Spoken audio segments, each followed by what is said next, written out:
शदात coat में drainage system नाकारा होने समेत शहर में गंदा पानी जमा रहने और सफाई सुथराई के नाकिस इंतजामात पर शहरी बिलाखिर सड़कों पर निकल आए।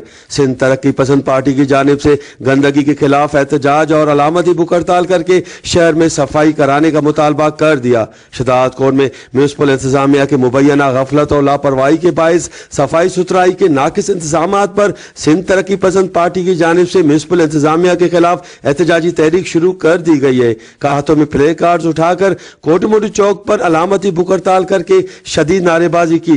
इस मौके पर रहनुमाओं कामरेड मोहम्मद हयात तुनियो, शबीर मक्सी, इमदाद सुमरो, जाहिद मक्सी, कामरेड अलादात खुश्क और दीगर का मीडिया से गुफ्तगू करते हुए कहना था कि शहर में ड्रेनेज सिस्टम नाकारा हो चुका है। 2 हफ्ते कबल होने वाली बारिश समेत नालियों का गंदा पानी ताहाल शहर की मेन सड़कों और गली मोहल्लों में जमा है, जिसकी वजह से शहरियों बिलखसूस स्कूल के बच्चों और नमाजियों को सख्त मुश्किलात का सामना करना पड़ रहा है। उनका कहना था कि म्यूनसिपल कमेटी में 400 से जायद सफाई का अमला भर्ती है, जिनमें कई मुलाजिम वाइट कॉलर हैं जो ड्यूटी नहीं करते, जबकि मुस्तकिल मुलाजमीन भी घर बैठे या वडेरों के बंगलों पर ड्यूटी करते हुए नजर आते हैं, जिसकी वजह से शहर कचरा कुंडी का मंजर पेश कर रहा है। उनका कहना था कि म्यूनसिपल कमेटी के फंड्स भी तरक्याती कामों पर खर्च करने के बजाय करप्शन की नजर हो रहे हैं। उन्होंने आला हुकाम से मुतालबा किया है कि फौरी तौर पर शहर से गंदा पानी निकलवा कर सफाई सुथराई के बेहतर इंतजाम करके शहरियों को तकलीफ और बीमारियों से बचाया जाए।